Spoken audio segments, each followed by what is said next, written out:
இறைவன் இல்லை, இவைகளுக்கு அப்பாலே இறைவன் என்று ஒருவர் இருக்கின்றார். அப்படியானால் இறைவன் யார்? கொடுப்பவர்தான் இறைவன். இந்த கொடுப்பவர் தான் என்ற இறை கொள்கையிலே அரசர்கள் உள்வாங்கப்பட்டார்கள்.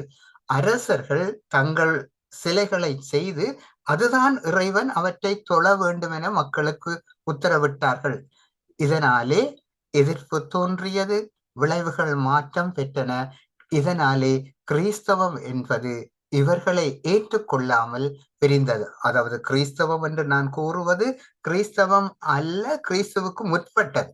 கிறிஸ்தவம் என்பது கிறிஸ்துவின் காலத்துக்கு பிற்பட்டது. இதிலே நாங்கள் ஒன்றை ஏற்றுக்கொள்ள வேண்டும்.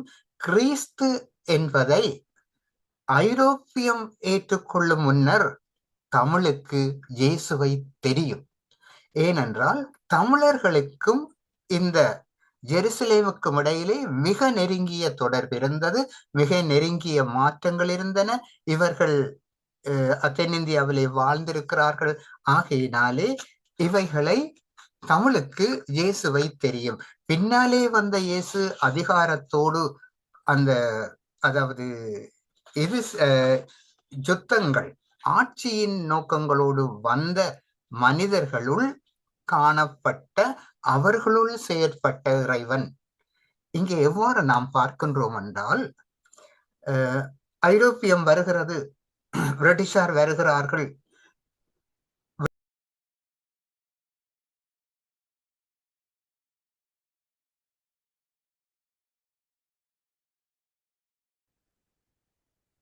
அனைவருக்கும் வணக்கம். இன்று ஞாயிற்றுக்கிழமை 20ஆம் தேதி சித்திர மாதம் 2025ஆம் ஆண்டு. தினமும் உலக சமாதானம், ஒற்றுமை, ஆரோக்கியம், மன அமைதி ஆகியவற்றை முன்னிலைப்படுத்தி ஒரு கூட்டு தியானம் செய்கிறோம். தினமும் UK நேரம் காலை 8:45 மணிக்கும் 10 மணிக்கும் இரவு 8 மணிக்கும் தியானம் செய்கிறோம். ஐரோப்பா நேரம் காலை 9:45 மணிக்கும் 11 மணிக்கும் இரவு 9 மணிக்கும் தியானம் செய்கிறோம். மற்ற நாடுகளிலிருந்து இணைப்பவர்கள் UK நேர கணிப்பின்படி இணைந்து கொள்ளுமாறு தாழ்மையுடன் வேண்டுகிறோம். இத்தியான நிகழ்ச்சி PSSN தமிழ் ஐரோப்பா, PMC தமிழ் டிவி ஆகிய அமைப்பினரின் அனுசரணையுடன் நடைபெறுகிறது.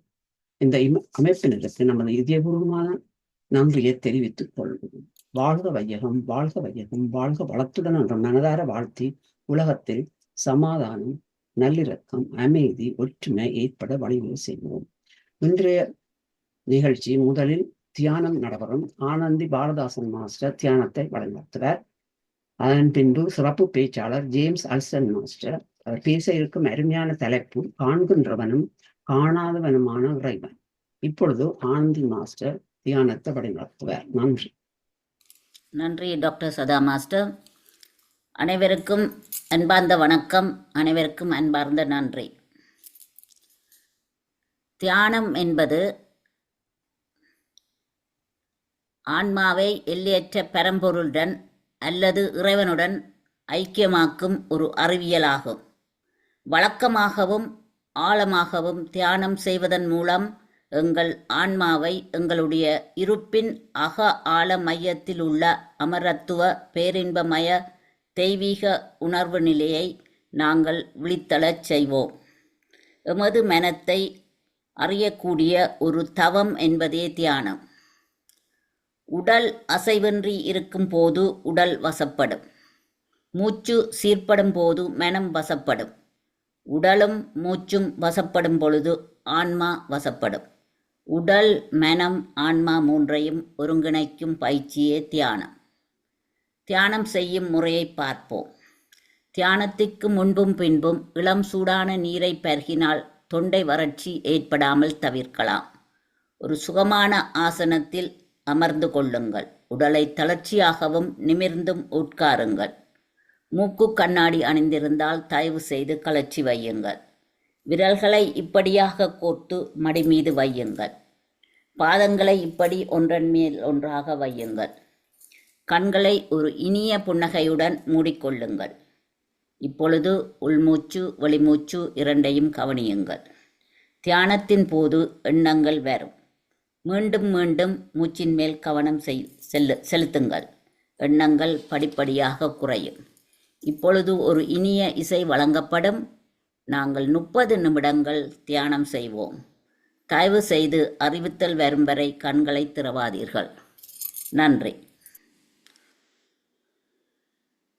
மாஸ்டர்ஸ், இன்னும் 5 வினாடிகள் உள்ளன. உங்கள் இயல்பான நிலைக்கு வந்து கைகளை பிரித்து விரல்களை கண்கள் மீது வையுங்கள். 1, 2, 3, 4, 5.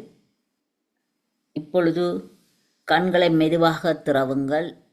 நாங்கள் அனைவரும் ஒருங்கிணைந்து கூட்டு தியானம் செய்ததற்கு 30 வினாடிகள் கைதட்டி மகிழ்வோம்.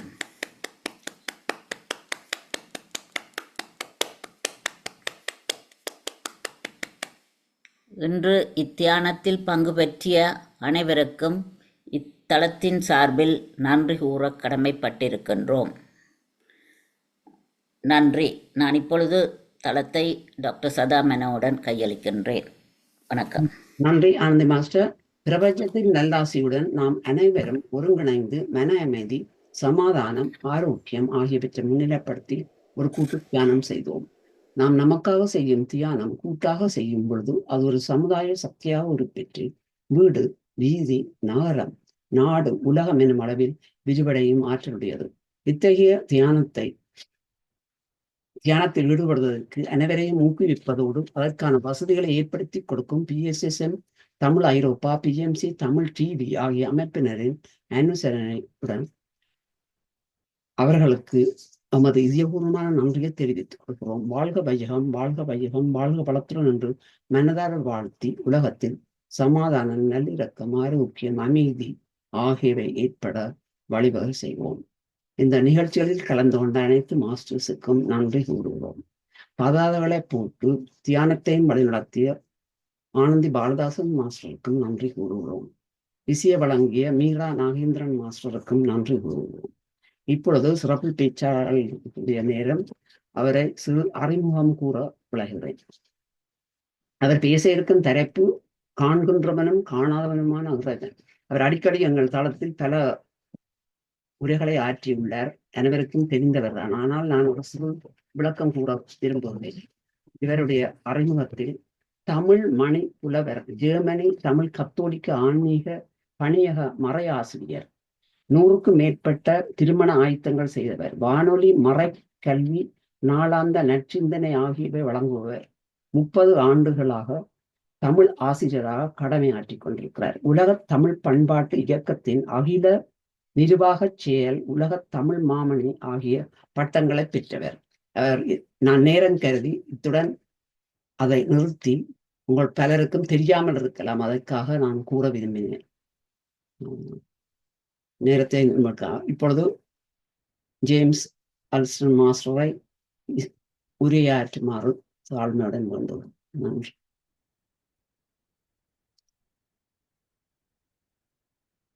அன்மியூட் பண்ணுங்க.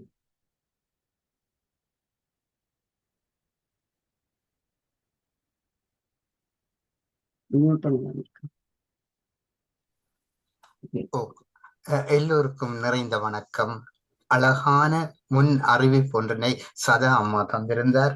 நன்றியோடு, அதாவது இன்றைய தினத்திலே முதலாவதாக இந்த தியான தியானத்தை எடுத்து சொல்வதற்கு உதவியாக இருந்த ஆனந்தி பாலதாசன் அம்மா குழுவினரோடு இசைந்து நிற்கின்ற வேளையிலே காண்கின்றவனும் காணாதவனும் ஆகிய இறைவன் என்ற கருத்தை நான் எடுத்திருக்கின்றேன்.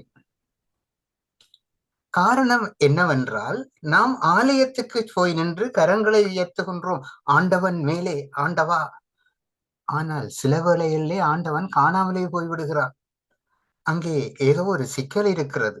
ஆகையினாலே இந்திய சிந்தனை மரபுக்குள்ளே சென்று இறைவனை தேடி அதன் பின்னர் அது ஒரு சிறிய விடயம், அதை கொண்டு இறைவனை நாம் வெளியே தேடுவோம். அதாவது இந்திய சிந்தனை மரபிலே கலாநிதி சுப்பிரமணியன் அவர்கள் எழுதிய இந்திய சிந்தனை மரபு என்ற புத்தகம் தான் தலைப்பாக எடுக்கப்பட்டிருக்கிறது. அதாவது எவ்வாறு இந்த மதங்கள் உருவாகியது என்பதைத்தான் பார்க்கின்றேன். அதாவது இந்திய பண்பாட்டின் மூலக்கூறுகள் பல சிந்துவெளி தொல்பொருட் சான்றுகளிலே இனம் கண்டுகொள்ளப்படுகின்றன. சிந்துவெளி நாகரிகத்தின் முடிவில் இம்மண்ணிலே காலடி எடுத்து வைத்த ஆரியர்களின் வாய்மொழியாக இயங்கி வந்த வேத இலக்கணம் தான் கிடைத்தவற்றில் உள்ள தொன்மை சான்றுகளாக இருக்கின்றன. வேதம் என்பது இருக்கு, யசுர், சாமம், அதர்வனம் என 4 வகைப்படுகின்றன. இவை வடமொழியிலேதான் அமைந்திருக்கின்றன. இந்த 4 வகை வேதங்கள் ஒவ்வொன்றும் சங்கிதை, பிராமணம், ஆரண்யகம், உபநிடதம் என 4 பகுதிகளை கொண்டிருக்கின்றன. இருக்கு வேத சங்கிதை என்பது இதிலே கிறிஸ்துவுக்கு முன் 1500 ஆண்டுகளுக்கு முன் பின்பாக எழுந்தவை என்பது பொது கருத்தாக இருக்கும் பொழுது, கௌதம புத்தவரின் காலத்திலே 5ஆம் 6ஆம் நூற்றாண்டுகளின் பின்னரும் சில உபநிடதங்கள் எழுந்திருக்கின்றன. வேத இலக்கியங்கள் புலப்படுத்தி நிற்கும் சிந்தனை கூறு பற்றியதுதான் அந்த இறை சிந்தனை. அதாவது மனித ஆற்றலுக்கும் இயற்கையின் இயங்கு நிலைக்கும் அப்பாலானதும் இவற்றை இயங்கி நிற்பதுமான ஒரு பொருள் இருக்கிறது. இதுதான் வேத கால முற்பகுதியிலே தெய்வம் என சிந்திக்கப்பட்டது. இதிலே இன்னும் ஒரு விடயத்தை பார்க்கின்றோம். தெய்வங்களை புகழ்ந்து அழைத்தலும் அவற்றிற்கு தீயில் அவி சொரிதல் என்பதும் அதன் மூலம் அவற்றின் நல்லெண்ணத்தை ஈட்டலாம் என்பதும் அன்றைய நம்பிக்கை. இது இன்றைய நம்பிக்கையாக கூட இருக்கிறது. கிறிஸ்தவமாக இருக்கலாம், சைவமாக இருக்கலாம். அங்கே என்ன இருக்கின்றது என்றால், இறைவனுக்கு ஏதும் கொடுத்தால்தான் இறைவன் தருவான். உண்மையிலே அது இல்லை. இறைவன் என்பது எம்மோடு ஒன்றாக இசைந்திருக்கும் போது இறைவன் அதை எதிர்பார்க்கவில்லை. என்னுடைய உடலிலே அந்த இறைநிலை ஊடாக நான் என்ன செய்கின்றேன், அதுதான் இறைவனுக்கு தேவையானது. அதாவது பரமாத்மாதான் உலகம், உயிர் என்பவற்றை தோற்றுவித்து இயக்கி நிற்பவர். இந்த நிலை உபநிடதங்களிலே பேசப்படுகின்ற நிலை. கிறிஸ்தவ சிந்தனையை நாம் எடுத்தால், இறைவன் யார் என்று சொன்னால் பாம்பு, பசு, இவைகள் தான் இறை தத்துவங்களாக ஆரம்பத்திலே இருந்திருக்கின்றன. இன்றும் இவைகளை நாம் இந்த சைவ சிந்தனையிலே காண முடிகிறது. இது யூத மத தத்துவமாகவும் இருக்கிறது. ஆனால் இந்த கொள்கை சில காலத்திலே யூத சமுதாயத்திலே மாற்றம் பெற்றது. எவ்வாறு என்றால், இவைகள் இறைவன் இல்லை, இவைகளுக்கு அப்பாலே இறைவன் என்று ஒருவர் இருக்கின்றார். அப்படியானால் இறைவன் யார்? கொடுப்பவர் தான் இறைவன். இந்த கொடுப்பவர் தான் என்ற இறை கொள்கையிலே அரசர்கள் உள்வாங்கப்பட்டார்கள். அரசர்கள் தங்கள் சிலைகளை செய்து அதுதான் இறைவன், அவற்றை தொழ வேண்டும் என மக்களுக்கு உத்தரவிட்டார்கள். இதனாலே எதிர்ப்பு தோன்றியது, விளைவுகள் மாற்றம் பெற்றன. இதனாலே கிறிஸ்தவம் என்பது இவர்களை ஏற்றுக்கொள்ளாமல் பிரிந்தது. அதாவது கிறிஸ்தவம் என்று நான் கூறுவது கிறிஸ்தவம் அல்ல, கிறிஸ்துவுக்கு முற்பட்டது. கிறிஸ்தவம் என்பது கிறிஸ்துவின் காலத்துக்கு பிற்பட்டது. இதிலே நாங்கள் ஒன்றை ஏற்றுக்கொள்ள வேண்டும். கிறிஸ்து என்பதை ஐரோப்பியம் ஏற்றுக்கொள்ளும் முன்னர் தமிழுக்கு இயேசுவை தெரியும். ஏனென்றால் தமிழர்களுக்கும் இந்த ஜெருசலேமுக்கும் இடையிலே மிக நெருங்கிய தொடர்பு இருந்தது, மிக நெருங்கிய மாற்றங்கள் இருந்தன. இவர்கள் தென்னிந்தியாவிலே வாழ்ந்திருக்கிறார்கள். ஆகையினாலே இவைகளை தமிழுக்கு இயேசுவை தெரியும். பின்னாலே வந்த இயேசு அதிகாரத்தோடு அதாவது இது யுத்தங்கள், ஆட்சியின் நோக்கங்களோடு வந்த மனிதர்களுள் காணப்பட்ட, அவர்களுள் செயற்பட்ட இறைவன். இங்கே எவ்வாறு நாம் பார்க்கின்றோம் என்றால், ஐரோப்பியம் வருகிறது, பிரிட்டிஷார் வருகிறார்கள். பிரிட்டிஷாருடைய எண்ணத்தை ஒரு சமூகம் ஏற்றுக்கொள்ளவில்லை. அந்த சமூகம் சத்தியாகிரகம் செய்கிறது. அங்கே இந்த பிரிட்டிஷார் கிட்டத்தட்ட 1500 பேர் வரை கொல்லப்பட்டார்கள் துப்பாக்கியினாலே சுட்டு. இவர்கள் யார்? கிறிஸ்தவர்கள்.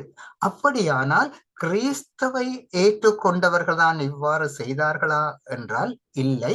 அது ஓர் அதிகார சபை, அது அவ்வாறு செய்தது. ஈழத்திலும் அந்த அதிகாரம் அவ்வாறுதான் செயற்பட்டது. உலகிலே இந்த மற்ற மறையை, இஸ்லாமிய மறையை எடுத்துக்கொண்டாலும் அதிகாரம் அவ்வாறுதான் செயற்பட்டிருக்கிறது. அதாவது அதிகாரபீட மதங்களை பரப்பினார்களே ஒழிய இறைவனை மனிதரிலே காணவில்லை. இறைவனை மனிதரில் கண்டவர்கள் இருக்கிறார்கள். இவர்கள் கிறிஸ்துவாக இருக்கிறார்கள், இந்துவாக இருக்கிறார்கள், இஸ்லாமியராக இருக்கிறார்கள். ஆண்டவன் மதத்தை தரவில்லை, மனிதத்தை தந்திருக்கின்றான் இந்த மதங்களின் ஊடாக. இப்பொழுது கேள்வி எழுதுகிறது, நாங்கள் ஆலயத்திலே போய் நின்று கரம் குவிக்கும் போது நாம் இறைவனை சந்திக்கின்றோமா இல்லையா? ஓம். அங்கே இறைவனை உயிருள்ளதாக காணவில்லை, சிலை வடிவங்களிலே சந்திக்கின்றோம். அந்த சிலை வடிவங்களின் ஊடாக பல சிந்தனைகள் எமக்குள்ளே புகுத்தப்படுகின்றன. அது மட்டுமல்ல, அதை சுற்றி உள்ள இடம் இறை ஆட்சி கொண்ட இடமாக இருக்கும் பொழுது அங்கே இறைவனை நாம் சந்திக்கின்றோம், காணாத இறைவனை சந்திக்கின்றோம். இது அணி மோதும் போது சக்தி பிறக்கிறது என்பார்கள். அதாவது பல மனநிலை கொண்டவர்கள் அங்கே இணைகின்றார்கள். அங்கே ஆலய தலங்களிலே எடுத்துக்கொண்டால் உண்மையிலே ஆலயம் என்பது சந்திக்கின்ற இடம். யாரை சந்திக்கின்ற இடம்? இறைவனை சந்திக்கின்ற இடம். எங்கே இருக்கின்றான் இறைவன்? சந்திக்கும் மனிதர்களிலே இருக்கின்றான். ஆகையினாலே தான் நாம் சொல்லுகின்றோம், திருமணங்கள் இறைவன் முன்னிலையிலே நிச்சயிக்கப்படுகின்றன என்று. அதாவது அங்கே நிச்சயிக்கப்படுவதற்கு காரணம் ஒருவருடைய அன்பும் இணைவுமாக இருக்கிறது. அந்த இணைவிலே நாம் இறைவனை சந்திக்கின்றோம். கிறிஸ்தவத்திலே ஒரு பாடல் இருக்கிறது, அன்பும் நட்பும் எங்குள்ளதோ அங்கே இறைவன் இருக்கின்றான். இந்த உலக ஆயுத கொள்கை, இந்த எண்ணத்தை நான் தர வேண்டியதாக இருந்தது. சென்ற தடவை உரையாடலின் போது, அதாவது கம்யூனிசம் என்ற ஒரு வார்த்தை பாவித்திருந்தேன். அது முரண்பாடாக அமைந்தது. உண்மையிலே இந்த கம்யூனிசம் எங்கே இருந்தது? எங்களுடைய தமிழிலே இருந்திருக்கின்றது. உலக ஆயுத கொள்கையாக அங்கே இருந்திருக்கின்றது. இறைவன் இல்லை என்ற கொள்கை இருந்திருக்கின்றது. எவ்வாறு இந்த கொள்கை ஏற்பட்டது? இறைவன் இருக்கின்றான் என்ற கொள்கையில் இருந்து எதிர்கொள்கையாக வந்திருக்கின்றது. ஏனென்றால் அரசர்கள் இறைவனை இந்த சமூகத்திற்கு காட்ட வேண்டியவர்கள் சரியாக காட்டாததுனாலே இறைவன் இல்லை என்ற எண்ணம் இங்கே தோற்றுவிக்கப்பட்டது என்பதுதான் உண்மை. ஐரோப்பாவிலே இந்த கம்யூனிசம் தோற்றுவிக்கப்பட்டதற்கு காரணம் இறைவன் இருக்கின்றார் என்று பேசிய கத்தோலிக்க மத நிறுவனங்கள், மத குருக்கள். அதாவது இவர்கள் பெரிய நில சுவாந்தர்களாக இருந்தார்கள். இவர்கள் மக்களை வருத்தியதனாலே வேறொரு மாற்றம் சமூகத்திற்கு தேவைப்பட்டது. ஆகையினாலே அந்த மாற்றத்துக்குள்ளே மக்கள் அமைதியை தேடினார்கள். ஆகையினாலே அந்த கம்யூனிசத்திலே உள்ளவர்களும் மனிதர்கள் தான், இறைவனை தேடியவர்களும் மனிதர்கள் தான். இங்கே மனிதர்களாக வாழுகின்ற நாங்கள் இறைவனை காட்ட தவறினால் நாமும் வெறும் மதம் சார்ந்தவர்களாகவே இருப்போமே ஒழிய இறை சார்ந்தவர்களாக இல்லை. கௌதம புத்தரிடம் போகின்றார்கள் இருவர். ஒருவர் கேட்கின்றார், நான் எவ்வளவோ செய்கின்றேன், இந்த கடவுளுக்கு என்று சொல்லி நான் கோயில் கட்டி வைத்திருக்கின்றேன், பல வழிபாட்டு தலங்கள் கட்டி வைத்திருக்கின்றேன், பக்திமானாக இருக்கின்றேன். அவர் கேட்கிறார் புத்தரிடம், புத்தரே கடவுள் இருக்கிறாரா? புத்தர் சொன்னார், கடவுள் இல்லை என்று. இரண்டாவது ஆள் போகிறார் இன்னும் ஒருவர், நான் என்னவெல்லாம் செய்திருக்கின்றேன், நான் இறைவன் இல்லை என்றே போதித்திருக்கின்றேன். அவ்வாறு சொல்லி எத்தனையோ பேரோடு நான் விவாதித்திருக்கின்றேன் என்றெல்லாம் சொல்லி புத்தரிடம் கேட்கின்றார், கடவுள் இருக்கிறாரா? புத்தர் சொன்னார், கடவுள் இருக்கிறார். 2 பேருக்கும் குழப்பமாக இருந்தது. இறைவனை ஏற்றுக்கொண்ட பக்திமானுக்கு சொல்றார் கடவுள் இல்லை என்று, இறைவனை ஏற்றுக்கொள்ளாதவருக்கு சொல்றார் கடவுள் இருக்கிறார். சீடர் குழம்பி போய்விட்டார்.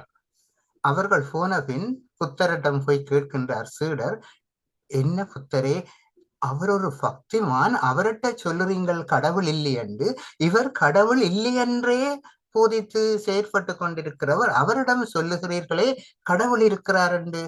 அப்ப புத்தர் சொன்னார், அது உனக்குரியது அல்ல, அது அவர்களுக்குரியது. உனக்குரியதை நீ காலத்திலே பெறுவாய். இப்பொழுது அந்த கடவுள் இருக்கிறார் என்று சொன்னவர் திகைத்து போய் ஒரு மரத்திலே போய் உட்கார்ந்தார். நான் செய்ததெல்லாம் வீண், இந்த காலம் எல்லாம் வீண்.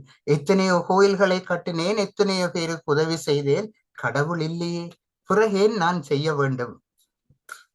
இவ்வாறு இவர் சிந்தித்துக் கொண்டிருக்கும் பொழுது அந்த இடத்திலே ஒரு வயோதிபர் பிச்சை கேட்டுக்கொண்டு வருகிறார். அவரிடம் பிச்சை கேட்ட போது பிச்சை கேட்கிறார், ஐயா கொஞ்சம் பிச்சை கொடுங்கள், நீங்கள் புண்ணியவான்களாக இருப்பீர்கள் என்று. அவர் சொல்றார், புண்ணியம் என்னத்துக்கு, கடவுளே இல்லையே என்று. அப்ப அது இல்லையா, எனக்கு பசிக்கிறது. அவர் சில காசை கொடுத்து அவரிடம் சரி போ என்று சொன்னார். அவர் சொன்னார், ஐயா நீங்கள் கடவுள் போல வந்து எனக்கு உதவி செய்தீர்கள், இன்று நான் சாப்பிட போகிறேன் என்று. ஐயா கடவுளே இல்லை, அங்காலே போ என்று. ஐயா நீங்கள் பார்த்த கடவுளும் தேடிய கடவுளும் வேறு, இன்று நான் கடவுளை உங்களிலேதான் கண்டேன், ஏனென்றால் இன்று எனக்கு சாப்பாடு கிடைத்ததென்று. அதாவது இந்த மனநிலையை கொண்டிருக்கின்ற இவர் இந்த நிலையிலே இருக்க, அடுத்தவர் அவர் இன்னொரு இடத்திலே நின்று சிந்திக்கின்றார், என்னது நானும் உதவிகள் செய்தனான் தான், ஆனா கடவுளை பார்த்து செய்யவில்லை, என்னவோ எல்லாம் செய்தேன். இப்ப புத்தர் சொல்றார் கடவுள் இருக்கிறார் என்று. அப்படி என்றால் நான் செய்த உதவிகளிலே கடவுளை கண்டேனா? இல்லையே. இப்பொழுது இன்னும் ஒரு விடயத்தை உங்களுக்கு தருகின்றேன், நேரம் போதுமானது. ஒரு பெரிய செல்வந்தர் ஒரு ஆச்சிரமத்துக்கு போகிறார். அந்த ஆச்சிரமத்திலே அதாவது நடக்க முடியாதவர்களை சந்திக்கின்றார். அந்த ஆச்சிரமத்திலே ஒவ்வொருவருக்கும் உதவியை கொடுக்கின்றார். அதாவது வண்டில்கள் ஓடுவதற்கு இதுகள் எல்லாம் கொடுத்து கொண்டிருக்கின்ற பொழுது ஒரு சிறு குழந்தை வந்து இவருடைய காலை கட்டிப்பிடித்து அவருடைய முகத்தை பார்த்து சிரித்தார். அவர் அந்த குழந்தையை தூக்கிவிட்டு சொன்னார், இத்தனை காலமும் நான் உதவி செய்திருக்கின்றேன், ஆண்டவனை நான் காணவில்லை, இந்த குழந்தையின் சிரிப்பிலேதான் கண்டேன் என்று. அந்த அளவுக்கு அவர் அந்த இடத்திலே திகைத்து போய்விட்டார். அந்த குழந்தையின் அன்பான முகத்திலே அவர் இறைவனை கண்டார். ஆகையினாலேதான் நான் வெள்ளனையை சொன்னேன், இந்த இறைவன் இருக்கின்றார் என்ற விடயத்தை நான் குறிப்பிட்டு சொல்லும் பொழுது சொன்னேன், எங்கு அன்பும் நட்பும் எங்குள்ளதோ அங்கே இறைவன் இருக்கின்றார். நாங்கள் இறைவனை தேடும் போது மதம் எல்லாம் தாண்டி நிற்போம். இப்பொழுது புத்தரை சந்தித்தவர்களுடைய விடயத்துக்கு வருகிறோம். முதலிலே மரத்திலே அமர்ந்தவர் அமர்ந்திருக்கிறார். அவர் இந்த வயோதிபரிலே வயோதிபர் இவரிலே இறைவனை கண்டார். இவர் அதிலே அமைதியை கண்டார். ஒன்று. மற்றவர் போகின்றார். மற்றவர் போகும் பொழுது ஒரு தன்னை கற்பித்த ஒரு ஆசிரியரை சந்திக்கின்றார். அவரிடம் கேட்கிறார், ஐயா நான் புத்தரிடம் சென்றேன், புத்தர் சொன்னார் கடவுள் இருக்கிறார் என்று. பின்ன இவர் சொன்னார், இங்கே பார், இந்த உலகம் இயங்குவதை பார்த்தாயா? இந்த சூரியன் தன்னுடைய வெப்பத்தினை தருகிறது, ஒளியை தருகிறது, எங்களை கேட்டா தருகிறது. தன்னுடைய பாட்டிலே இவைகள் இயங்குவதனாலேதான் இன்று நாம் இருக்கின்றோம். காற்று தான் சென்ற திசையிலே வீசுகின்றது. இந்த காற்று இருப்பதனாலேதான் நாம் வாழுகின்றோம். அடுத்ததாக இந்த தண்ணீர் இருக்கின்றது. இந்த தண்ணீர் இருக்கிறதுனாலேதான் உலகம் வாழுகின்றது. இவைகள் எல்லாம் ஒரு சக்தி, அதாவது நீ தேடிய சக்திக்கு அப்பாற்பட்ட சக்தி. இந்த அப்பாற்பட்ட சக்தியிலேதான் நாம் இறைவனை காண்கின்றோம். அதாவது நாம் சொல்லுவோம், time is golden, time is good. அதாவது காலம் தான் இறைவன். இந்த இறைவன் எம்மோடு பல வகைகளிலே இணைகின்றான். குறிப்பாக இந்த தியானம் எங்களை அந்த இறைவனை சிந்திக்க வழி தருகிறது. நாம் இந்த தியானத்திலே சிந்தனை செய்யும் போது நம்முடைய கண்முன் பலருக்கு வெவ்வேறு இதாக இருக்கலாம். ஏதோ ஒரு தேவைப்படுகின்ற நபர் முன்னாலே வந்து, தம்பி இது இருக்கா செய்து தாரியா என்று கேட்கும் பொழுது அங்கே இறைவன் அவரூடாக என்னை கேட்கின்றான் என்ற எண்ணத்தை தான் நான் பெறுகின்றேன். இரண்டாவது, சிலர் கேள்வி கேட்க மாட்டார்கள், வாயம் மூடிக்கொண்டு நிற்பார்கள். உதவி அவர்களுக்கு தேவைப்படும். அவர்களுக்கு என்ன உதவி தேவைப்படும் என்ற எண்ணம் இந்த இறை சக்தியினூடாக எமக்கு கொடுக்கப்பட்டு அவர்களுக்கு அந்த உதவியை நாம் செய்து கொடுக்கின்றோம். இன்னும் ஒரு பகுதியை நாம் பார்த்தால் வயோதிப சாலை. வயோதிப சாலையிலே உதவி செய்கின்றது ஒன்று. இன்னும் ஒரு பகுதி இருக்கிறது, மனம் குழம்பியவர்கள். அவர்களிட்ட போனால் துப்புவார்கள். அந்த துப்பலை ஏற்றுக்கொண்டு நாங்கள் பணி செய்ய வேண்டும். என்னோடு நான் இருந்த அறையிலே ஒரு பகுதியிலே ஒருவர் இருந்தார். அவர் திடீர் கதைச்சு கொண்டிருப்பார், திடீரென்று தேத்தனைக்குள்ள துப்பி விட்டுறார். ஆகையினால மற்றவர்கள் பழகிறதே இல்லை. எனக்கு தெரியும் இவருடைய சுபாவம் இதுதான் என்று பழகினாலும் அவருக்கு என்னை புரிந்து கொண்டு இப்படி நடந்தாலும் சில வேளைகளிலே நடப்பதுண்டு. இவ்வாறு பலர் பணி செய்கின்றார்கள். அந்த பணியிலே இறைவனை காணுகின்றார்கள். சிலர் வயோதிப சாலைகளிலே சென்று அவர்களை துடைத்து எடுத்து அவர்களுக்கு உதவி செய்கின்றவர்கள் இருக்கின்றார்கள். உண்மையிலே அங்கே இறைவன் இவர்களூடாக பணி செய்கின்றார். இதிலே நாம் எதை உணர்ந்து கொள்ள வேண்டும் என்றால், வைத்திய சாலையிலே சில பேர் வைத்தியரை நோக்கி கரம் குவிக்கின்றார்கள், அவர்தான் என்னை காப்பாற்றினார் என்று. அந்த இறைவனை காண்பதற்கு, அந்த இறைவனை பெற்றுக்கொள்வதற்கு நாம் பல வழிகள் இருக்கின்றன. பல வழிகளிலே இறைவன் எம்மோடு இணைந்து நிற்கின்றார். இந்த இறைவனை மறைகளெல்லாம் தாண்டி மனிதர்களை காண்பதற்கு இந்த தியான பீடம் எமக்கு வழி செய்கிறது. நான் கிறிஸ்தவனாக இருக்கலாம், நான் இஸ்லாமியனாக இருக்கலாம், நான் சைவனாக இருக்கலாம், நான் மதத்திலே இருக்கலாம். ஆனால் நான் மனிதனாக இருக்கின்றேனா என்பது பெரும் கேள்வியாக எம்முள்ளே வருகிறது. அதாவது நாங்கள் இறைவனை எங்கே காண்கின்றோம் என்றால், இயேசு சொல்லுகின்றார், நான் ஆடை இல்லாமல் இருந்தேன், எனக்கு ஆடை தந்தாயா? நான் அதாவது துன்பமுற்றிருந்த போது நீ என்னை அன்பு செய்தாயா என்றெல்லாம் கேட்கின்ற கேள்விகள் இருக்கின்றன. இவை இயேசு மட்டுமல்ல, மற்ற சமயங்களிலும் கூட இருக்கின்றன. எனவே உங்களுடைய எண்ணங்களிலே இறைவனை கண்டுகொண்ட மனநிலைகளை பகிர்வதற்கு இடம் விட்டு நிற்கின்றேன். ஒரு சின்ன விடயத்தோடு, அன்பு நிறைந்த ஆண்டவா, அமைதியின் தூதுவனாய் என்னை பயன்படுத்தும். பகையுள்ள இடத்தில் பாசத்தையும், மனவேதனை உள்ள இடத்தில் மன்னிப்பையும், ஐயமுள்ள சூழலில் விசுவாசத்தையும், அவநம்பிக்கை உள்ள மனதில் நம்பிக்கையையும், இருள் சூழ்ந்த இடத்தில் ஒளியையும், துயரம் நிறைந்த உள்ளத்தில் மகிழ்ச்சியையும் வழங்கி அருள் புரியும். நான் ஆறுதல் பெறுவதை விட நான் ஆறுதல் அளிக்கவும், பிறர் என்னை புரிந்து கொள்ள விரும்புவதை விட நான் பிறரை புரிந்து கொள்ளவும், பிறருக்கு அன்பை அளிக்கவும் அருள் தாரும். இந்த வேளையிலே இன்றைய சிந்தனையை உங்களுக்கு தந்ததன் மூலம் நீங்கள் பல செய்திகளை பெற்றிருக்கிறீர்கள். அதனை பகிர்வதற்கு இடம் அளித்து விடைபெறுகிறேன். நன்றி, வணக்கம்.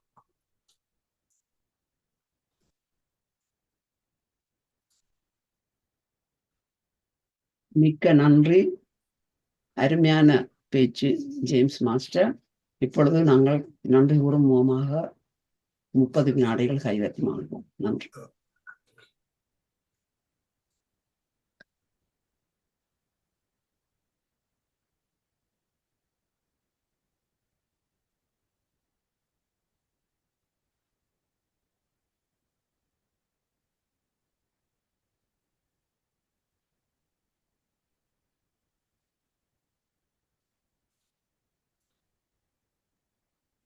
நன்றி.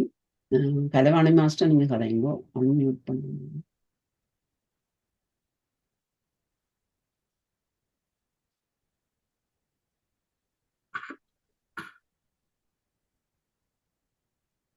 இப்ப அன்மியூட் பண்ணுங்க.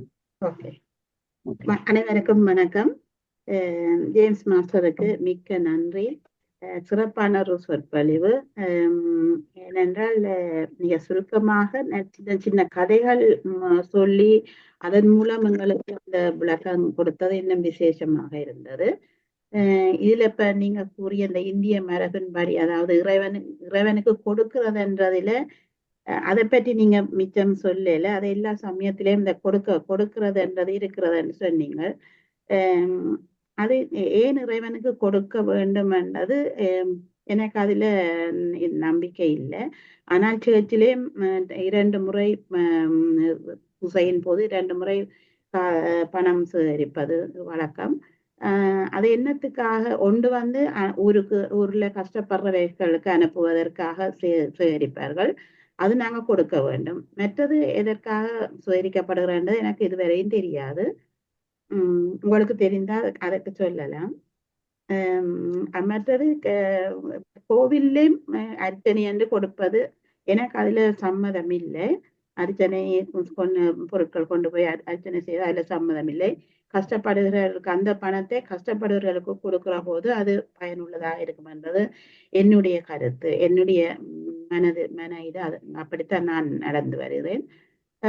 மற்றது நீங்க கூறியது போல இந்த பாம்பு பசு என்பதை நீங்கள் இறைவனுக்கு அந்த இறைவனாக வழிபட்ட என்ற ஒரு காலம் எனக்கு அது தெரியவில்லை. ஆனா நான் என்னுடைய பெற்றார் எனக்கு சொன்ன தாங்கள் எல்லாம் இறைவன் என்று வழிபட்டது இயற்கையைத்தான் என்று, அதாவது சூரியன், நெருப்பு அவற்றைத்தான் தாங்கள் இயற்கையைத்தான் தாங்கள் வழிபட்டதுன்னு சொன்னார் கூறியது. அதையும் நான் தெரிந்து கொண்டிருக்கிறேன். இப்ப உங்கள்கிட்ட நான் பேச்சின் மூலம் அன்பும் நட்பும் எங்கு இருக்கிறதோ அங்குதான் இறைவன் இருக்கிறார் என்பதைத்தான் நான் ஆமோதிக்கிறேன்.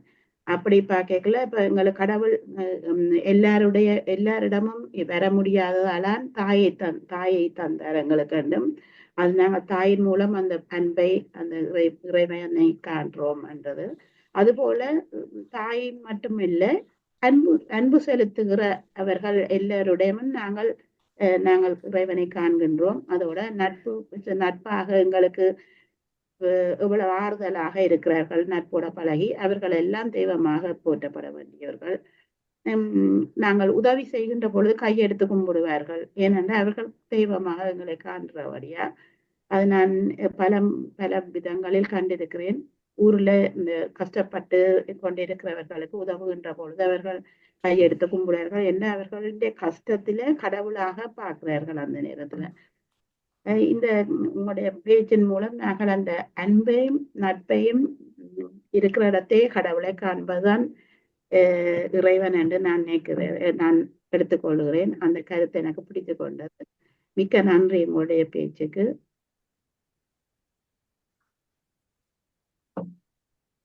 நன்றி. ஆனந்தி பாலதாசன் மாஸ்டர் அன்மியூட் பண்ணுங்க. அன்புள்ளங்களுக்கு இனிய வணக்கம். இன்று ஜேம்ஸ் கிரேஷன் மாஸ்டர், உண்மையில நாங்கள் சர்ச்சுக்கு போய் ஒரு ஜபம், ஒரு பாதிரியார் ஒரு ஜபம் வச்ச மாதிரி நல்ல ஒரு உரை, உண்மையில தான் நல்ல ஒரு உரை. உண்மையில நீங்கள் அந்த நாங்கள் கோயிலுக்கோ சர்ச்சுக்கோ போய் கடவுளை கும்பிட்ற நேரம் நாங்கள் எங்களுக்கு மனத்தில் தான் கடவுள் இருக்கிறார். அது உண்மையால் அருமையான, அது இந்த தியானத்தில் வந்து எல்லோரும் அதை உணர்ந்திருப்பார்கள் என்று எங்கட எல்லா நல்ல குணங்களும் எங்களுக்குள்ள இருக்குது. நாங்கள் சும்மா ஓடி ஓடி வெளியால் தேடுறது, எங்களோட குணங்களை வெளியால் தேடுறது. நான் தியானத்தில் மூலம் நாங்கள் எங்களோட நல்ல குணங்கள் வெளியால் வருது. உண்மையில் நாங்கள் மெட்டாக்களை மன்னிக்கிறதோ, கருணையாக இருக்கிறதோ, எங்களுக்கு பகைவராக இருந்தாலும் நாங்கள் ஒரு நாளுமே அவைகள் இதாக போக வேணும் என்று நாங்கள் கூடாமல் போக வேணும் என்று நாங்கள் இயலாது. எங்களால் அவர்களை ஜபிக்கவோ ஒன்றுமே இயலாது. என்ன மேலே எங்கேயாவது யாராவது நல்லா இருக்க வேணும். நாங்கள் ஒருத்தரையும் பகைவராக நிற்கக்கூடாது. மற்றவர்கள் எப்படித்தான் நடந்தாலும் அது அவர்களுடைய பிரச்சனை. நாங்கள் எல்லாரோடையுமே அன்பாக ஆதரவாக நடந்தால் அது நல்ல பாட்டு உண்டு. வேறு ஜேசுதாசன் படித்த பாட்டு என்ன நல்ல ஒரு பாட்டு, அன்பு நட்பு மங்குள்ளதோ, நல்ல அருமையான பாட்டு. நான் அதில் அந்த ஃபுல் இதில் எடுத்து வச்சு ஒரு எங்களோட சீனியர்ஸ் இதில் படித்தவன் நல்ல ஒரு அருமையான பாட்டு. அதில் முழுக்க எல்லாம் அந்த ஒரு அன்பையும் நட்பையும் பற்றி தான் அங்கே கதைக்கினோம். நாங்கள் எல்லாரையும் நட்பாக பாவிச்சோம்னா மேலே உலகத்தில் ஒரு பிரச்சனையுமே வராது. உங்களோட ஜபமும் நல்லா இருந்தது மாஸ்டர். ஒரு இன்றைக்கு ஒரு என்ன உயிர்த்தெழு ஜேசுநாதர் உயிர்த்தெழுந்த பெருநாளில் உங்களோட பேச்சும் மிகவும் அருமையாக இருந்தது. நன்றி.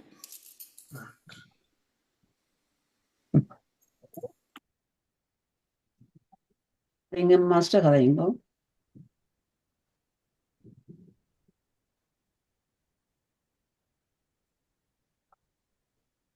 ஹலோ, கதைங்க கேக்குது. கலாமகாலிங்க கதைக்கிறேன். கதைங்க. சரி, ஓகே. ஜேம்ஸ் மாஸ்டர், உங்களை நான் இன்றோ உணர்ந்து கொண்டேன். நல்லொரு தத்துவ இயல்கள் எல்லாத்தையும் இந்த தளத்திற்கு எங்களுக்காக கொண்டு வந்து தர்றீங்கள் என்று உண்மையிலும் உண்மை நன்றாக சிந்திக்க கூடியதா இருக்கிறது. கஷ்டம் வரும்போது கடவுளை நினைக்கின்றோம், ஆனா கடவுள் எங்க வந்து நிற்கிறார் என்றது எங்களுக்கு தெரியல இல்லை. ஆனால் உங்கள் மூலம் இந்த கடவுள் உண்மையாகவே மனித உருவில தான் வருகிறார். இந்த தலத்தை கொண்டு வந்தவர் ஸ்ரீஸ்கந்தராஜா. அவருக்கு கோடானு கோடி நன்றிகளையும் சொல்லி, உங்களுக்கும் கோடானு கோடி நன்றிகளையும் சொல்லி, மீண்டும் மீண்டும் எங்களை ஊக்குவிக்கிறதுக்கு நெடுக கதைத்து கொண்டிருந்தால் எங்கள் மனம் சிந்தித்து சிந்தித்து திருந்தி வரும் என்பதை உணர்கின்றேன். நன்றி ஐயா, வணக்கம். நன்றி, அருமையான கருத்து பரிமாறியதுக்கு நன்றி. சாந்தி பரமேஸ்வரன் மாஸ்டர், நீங்க கதைங்க.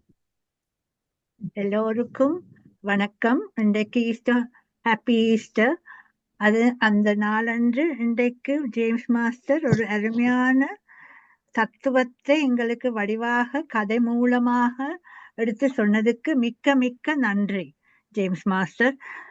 எனக்கு அதிகம் பிடித்து கொண்டது உங்களுடைய கதைகள்.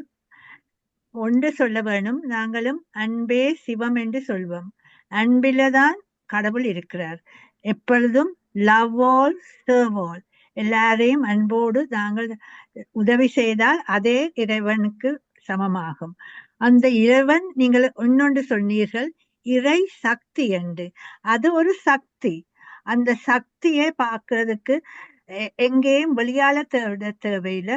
நாங்கள் உதவி செய்யும் பொழுது அந்த சக்தியோட தான் நாங்கள் வெளிவருகிறது. அவர் இப்பொழுது ஒரு ஆள் கதைத்தவர் சொன்னார், இயற்கையை தான் முதல்ல பார்த்து, அது உண்மைதான். இயற்கை அந்த காலத்தில் சன் காட் என்று, ஏன் ஒளியும் வெளிச்சமும் எங்களுக்கு தேவை. அப்ப அந்த ஆக்கள் சன் காட் என்று சொல்லி சூரியனை கும்பிட்டார்கள். பிறகு ரெயின் காட் என்று சொன்னார்கள், அதாவது மழை தேவை. அப்ப மழையையும் கடவுளாக பார்த்தார்கள். என்ன இதுல இருந்து எங்களுக்கு என்ன புரிகிறது? யாரும் உதவி செய்தால் அவர்கள் கடவுளுக்கு சமம் என்று. அந்த கடவுள் கடைசியில நாங்களும் அதை போல செய்ய வேண்டும் என்று அழகாக கதை மூலமாக எங்களுக்கு இன்றைக்கு ஈஸ்டர் சண்டே என்று எங்களை எல்லாரையும் கட்டில இருந்தில்ல தியானம் மூலமாக ஒளிப்பி விட்டீர்கள். அதுக்கு மிக்க மிக்க நன்றி ஜேம்ஸ் மாஸ்டர். நன்றி.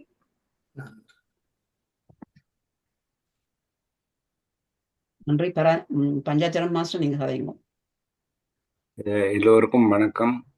இன்று ஜேம்ஸ் மாஸ்டர் கிறிஸ்டியானிட்டியை பற்றிய ஆரம்பத்திலிருந்து பின் என்ன நடந்ததை அருமையாக எங்களுக்கு விளக்கப்படுத்தியுள்ளார். இந்த பாம்பு பசுக்களை பற்றி சொல்லியிருந்தார். தெய்வங்கள், அதாவது இந்துக்களின் தெய்வங்கள் பாம்பு பசுக்களை நண்பர்களாகத்தான் பாவித்திருக்கிறார்கள். அதாவது சிவபெருமானுக்கு பாம்பு கழுத்திலையும், பிள்ளையாருக்கு பாம்பு பூநூலாகவும் அப்படியெல்லாம் பாவிச்சிருக்கிறோம். பசுக்களோட கிருஷ்ணர் பசுக்களோடையே வாழ்ந்திருக்கிறார். திருமூலரும் பசுக்களோட வாழ்ந்திருக்கிறார்கள். இது தெய்வங்கள். தெய்வங்களுக்கும் இறைவனுக்கும் பரம்பொருளுக்கும் வித்தியாசம் இருக்கு. இப்ப நாங்கள் ஒரு தெய்வமாகலாம், நாங்கள் ஒரு பரம்பொருளை அடியலாம் என்ற ஒரு விளக்கம் இருக்கிறது இந்து சமயத்தில. நீங்கள் அருமையாக இறைவனை பற்றி சொன்னீர்கள். இந்த மேற்கொண்டு சொல்லும் போது நீங்கள் பல கேள்விகளை கேட்டு இறைவன் இறைவன் என்று சொன்னீர்கள். அதாவது அங்கால நீங்கள் சொல்லும் பொழுது நான் இருக்கிறேன், என்னுடைய ஹார்ட் இருதயம் இருக்கிறது, இந்த இருதயத்தை நானா இயக்குகிறேன். அப்ப அது ஆறு தானா இயங்குது என்று சிலர் சொல்லுவார்கள். தானா இயங்குகிறது என்றால் இறந்த பின் அது தானா இயங்குகிறதா? அப்ப இப்படிப்பட்ட பல கேள்விகள் உண்டு. இதே பட்டணத்தார் வடிவாக கேட்டிருக்கிறார் என்ன மாதிரி என்ற விடயங்களை. இப்படி பல கருத்துகள் இருக்கிறது. நீங்கள் சொன்னதுக்கு நான் ஒரு சப்போர்ட் உதாரணம் தருகிறேன் என்றதை கூறிக்கொண்டு, மற்றது சிலர் சொன்னார்கள் இந்த கடவுளுக்கு நாங்கள் ஆஃபர் பண்றோம் என்று அரிச்சின பிரைப் பண்றோம் என்ற மாதிரி காசு கொடுத்து அதெல்லாம் செய்கிறோம் என்று சொன்னார்கள். எனக்கு அவர்களுக்கு என்ன விளங்கி இருக்கின்றது தெரிய இல்லை. நாங்கள் ஒரு அர்ச்சனை செய்தால், இப்ப நாங்கள் ஒரு பழத்தட்டை வச்சு அர்ச்சனை செய்தால் அந்த காயத்ரி மந்திரம் அதை சொல்லி திருப்பி அதை தண்ணி தொழி திருப்பி எடுத்து நீங்கள் அதை பாவிக்க உங்களுக்குத்தான் அந்த பலன் கூடுகிறது என்றதை நீங்கள் யோசிக்கணும். மற்றது நாங்கள் நெடுகவும் மற்றவர்களுக்கு நன்மை செய்து பாவங்கள் புண்ணியங்களை சேர்க்கலாம். ஆனால் ஒரே அடியலாக புண்ணியங்களை சேர்த்தால் பிறகு நீங்கள் அடுத்த பிறப்புல சந்தோஷத்தை அனுபவிக்க வேண்டி வரும். அப்போ உங்களோட புண்ணியங்களை உங்களோட எஃபர்ட் படி முன்னேற்றமாக்க வேண்டும் என்றால் உங்களோட புண்ணியங்களை எடுத்து அந்த புண்ணியம் கொண்டு பிரார்த்தனைகள் செய்து புண்ணியத்தை மாற்ற வேணும், உங்களுடைய ஆன்மீக அறிவுக்கு கொண்டு போக வேணும் என்ற கருத்துகள் பல இருக்கின்றன. இது இந்த அர்ச்சனை செய்தது பிரைப் என்று சொல்லும் போது நாங்கள் அவைகளோட ஒன்றும் கதைக்க இயலாது. ஆனா அது தீர்த்தம் வேண்டேக்க அது சும்மா தண்ணி தானே தீர்த்தமா தராருன்னு சொல்லி அது இப்படியும் சொல்லலாம். அதே நேரத்தில் இப்ப காயத்ரி மந்திரத்தை சொல்லி தீர்த்தம் ஒரு ஹோலி வாட்டர் நினைச்சு குடிக்கிறவைக்கு வேற மாதிரி அவைக்கு அருள் கிடைக்கும் என்றது இதுல பல விடயங்கள் இருக்கின்றன. ஜேம்ஸ் மாஸ்டர் எல்லாத்தையும் வடிவாக உங்களுக்கு கூறியிருக்கிறார். அவருக்கு சப்போர்ட்டாக நான் 2 பாயிண்ட் சொல்லியிருக்கிறேன். நன்றி ஜேம்ஸ் மாஸ்டர். நன்றி, வணக்கம். நன்றி. எல்லோருக்கும் வணக்கம். ஜேம்ஸ் கிரேஷன் மாஸ்டர், உங்களோட பேச்சு சிறப்பு ஜேம்ஸ் கிரேஷன் மாஸ்டர். ஏனென்றா நீங்கள் அந்த புத்தர் சொன்ன அந்த 2 கதைகளையும் எடுத்த நீங்கள் அந்த புத்தர்கிட்ட போய் ஒரு ஆள் இறைவன் இருக்கிறான், மற்றவர் இறைவன் இல்லை என்று நான் அன்றைக்கு ஐயா அந்த என்னுடைய அந்த ஒரு சிற்றுரை முடிந்தா போல ஆக்கள் இந்த புத்தரை பற்றி விதமான கேள்விகள் கேட்டவ. அப்ப நான் அன்றைக்கு ஒரு மறுமொழியும் கொடுக்கல. ஆனா நான் இந்த கதை நீங்க சொன்ன கதையை நான் இன்னும் நல்லா விவரித்து எடுத்து வைத்திருந்தேன்னா நாளைக்கு காலம் வர அந்த கதையை சொல்லுவோம். அப்ப இன்றைக்கு நான் உங்களோட இந்த என்ன இந்த தலையங்கத்தை பார்த்துட்டு நான் சதா மாஸ்டருக்கு சொன்னேன், இல்ல இன்றைக்கு கிரேஷன் மாஸ்டர் கட்டாயம் வந்து இதெல்லாம் சொல்ல போறார், ஆனபடியா நான் தலையங்கத்தை நான் முதல் எடுத்த தலையங்கத்தை மாத்தி அமைக்க வேணும் என்று சொன்னேன். நான் இதுல இருந்து என்ன தெரியுது என்றால் ஜேம்ஸ் கிரேஷன் மாஸ்டர், அன்றைக்கு நாங்கள் கதைச்ச கதைகள் எல்லாத்தையும் நீங்க வடிவா எல்லாத்தையும் உள்வாங்கி இன்றைக்கு இந்த சொற்பொழுதை எங்களுக்கு தந்திருக்கிறீர்கள். எனக்கு அதை நினைக்க மிகவும் மிகவும் மகிழ்ச்சியாக இருக்கிறது ஜேம்ஸ் கிரேஷன் மாஸ்டர். மற்றது இந்த புளோரன்ஸ் நைட்டிங்கேல் என்ற ஒரு அம்மாவை பற்றி நீங்கள் கேள்விப்பட்டிருப்பீங்கள். அவ வந்து இந்த கிரைமியன் வார் நடக்கைக்குள்ள ஆஸ்பத்திரியா சென்று போர்டா போய் அங்க இருந்த அந்த போர் வீரர்களுக்கு அந்த முடமாயும் குருடாயும் எல்லாம் இதாண்டு வந்த ஆக்களுக்கு அவ பக்க பலமா இருந்து அவர்களுக்கு துணை செய்து அந்த இறுதியில அவ சாகிற நேரத்தில எல்லாம் அவ பக்கத்துல இருந்து அவைக்கு சரியான ஆறுதல் கொடுத்தவா. அப்ப அவ வந்து அவ கூப்பிட்டது லேடி வித் த லேம்ப், ஒரு ஒளியோட அந்த அந்த விளக்க கொண்டு பிடிச்சு பிடிச்சு போய் பார்த்தபடியா அவக்கு அந்த லேடி வித் த லேம்ப் தான் அவ அங்க அங்க அவ கூப்பிட்டவ. அப்ப அவையெல்லாம் அவாவ ஒரு கடவுள் மாதிரி தான் அவ கும்பிட்டவ. அவ புளோரன்ஸ் நைட்டிங்கேல் அவ கடவுளை கண்டவ அந்த போர் வீரர்கள் எல்லாம், அந்த நோயாளிகள் எல்லாம். அதே மாதிரி மதர் தெரேசா வந்து அல்பேனியாவில இருந்து இந்தியாவுக்கு போனவா. அவ ஒரு திட்டமும் போட்டு கொண்டு போக இல்லை. ஆனா அந்த ரோட்ல ஏழு இருந்து அழுது சாப்பாட்டுக்கு வழி இல்லாம அழைக்கல அவ யோசிச்சாவாம், ஜீசஸ் கிரைஸ்ட் தான் அழுகிறார், ஆனபடியா நான் அவைக்கு உதவி செய்ய வேணும் என்று சொல்லி அவ இந்தியாவிலேயே நின்றுட்டா. அதுக்கு பிறகு அவ போகல. அவ இந்தியாவிலேயே இருந்து அவ தன்னால ஆகக்கூடிய சேவைகள் எல்லாம் செய்தவா. மற்றது நீங்கள் இன்னொன்று சொன்ன நீங்கள் ஐயா என்னண்டா, இந்த கோயில்களுக்கு அகெயின்ஸ்டா மதங்களுக்கு அகெயின்ஸ்டா போய்த்தான் இந்த மற்ற விதமான, அது என்னன்னு எனக்கு சொல்றேன்னு தெரியல. அந்த அது நீங்க சொன்னது உண்மை. ஏனெண்டா எங்கட சமயத்திலையும் எங்கட கலாச்சாரத்திலையும் இந்த சித்தர்கள் தோன்றினத்துக்கு ஒரு காரணம், சித்தர்கள் எல்லாம் இந்த கோயில்களை வெறுத்தவ ஒரு கட்டத்துல. ஏனெண்டா அவைக்கு வந்து இந்த கோயில் அதிகாரமும் கோயில் நிர்வாகமும் அவைக்கு பிடிக்க இல்லை. கோயிலை கட்ட தொடங்கினதே எல்லாரும் போய் அதை வழிபட வேணுமெண்டு. ஆனா நீங்க கோயிலுக்கு அந்த காலத்துல போனீங்களா அவை சொல்லுவினம், கருவறைக்கு ஒரு ஆக்கள் போகலாம், உள்வீதிய ஒரு சாரார் நிக்கலாம், வெளிவீதியில இன்னொரு ஆக்கள் நிக்கணும், படலை கோயில் கேட் அடியில இருந்து சில ஆக்கள் கும்பிட வேணுமெண்டு அவை அந்த ஆக்களை வகுத்து வச்சால் அவையில அந்த சித்தர்களுக்கு பிடிக்க இல்லை. அப்ப அவ சொல்லிச்சுனா, நாங்கள் கோயிலை கும்பிட வேணுமென்று உள்ளுக்கு வந்த எங்களையும் இப்ப கும்பிட விடாமல் நாங்கள் இன்னும் வெளியில நின்றுதான் கும்பிட வேண்டி இருக்கு இந்த இறைவன். ஏனென்றா நாங்கள் அந்த கருவறைக்குள்ள எங்களை போக விட மாட்டோம். அப்ப அந்த நேரத்துல தான் இந்த சித்தர்கள் தோன்றினவர்கள். அப்பதான் திருமூலர் சைவ சித்தாந்தத்தையே எல்லாருக்கும் போதித்த அந்த சைவ சித்தாந்தம் என்ற அந்த வாக்கியத்தையே முதல் இந்த உலகத்துக்கு கொடுத்தவர் வந்து திருமூலர். அப்படியான திருமூலர் கூட அந்த கடைசி நேரத்துல அவர் என்ன சொன்னவர் என்றா, அவரும் அந்த கோயிலுக்கு போய் நீங்கள் கும்பிட்டு அதால இறைவனை நீங்கள் அடைய வேணுமானாக்கள் நீங்கள் அப்படி அடைந்து கொள்ளுங்கோ.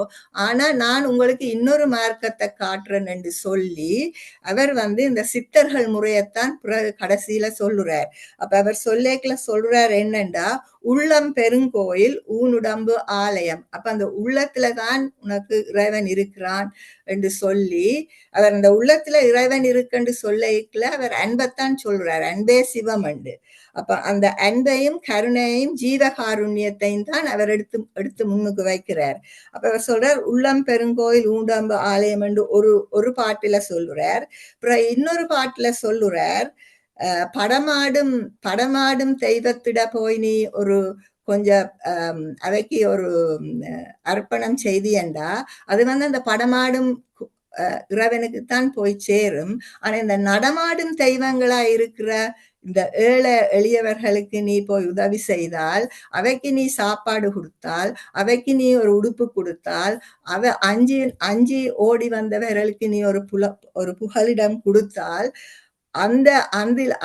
அதிலே ஒரு பகுதி கடவுளுக்கு தானாகவே போய் சேரும். அப்ப நடமாடும் தெய்வங்களுக்கு செய்யறது வந்து அந்த படமாடும் தெய்வம், அந்த கோவிலுக்குள்ள இருக்கிற படமாடும் தெய்வத்துக்கு ஒரு பகுதி போய் சேரும்.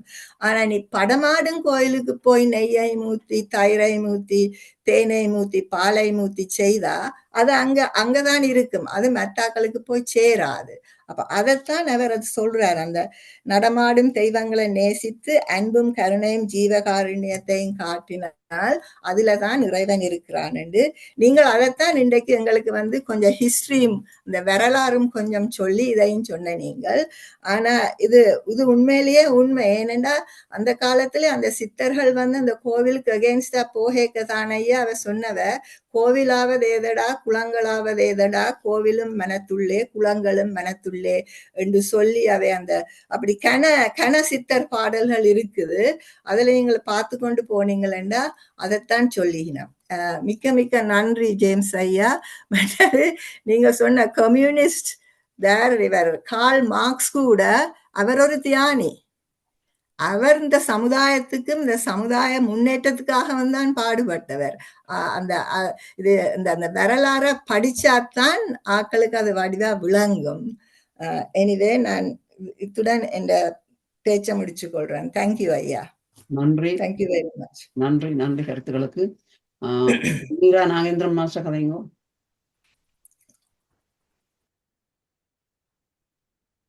அன்மியூட் பண்ணலாம், உங்களுக்கு கோஹோஸ்ட் இருக்கு. வணக்கம் எல்லா மாஸ்டர்ஸ்க்கும். Happy Easter. வணக்கம் ஜேம்ஸ் மாஸ்டர். மிகவும் அருமையான, எளிமையான, இனிமையான ஒரு நல்ல ஒரு பேச்சு ஒன்று இன்றைக்கு தந்திருந்தீர்கள். அது எங்கள் எல்லோரும் அறிய வேண்டிய ஒன்றுதான். அதாவது நடமாடும் கடவுளும், அதாவது என்ன நீங்கள் சொன்னதில் என்றால்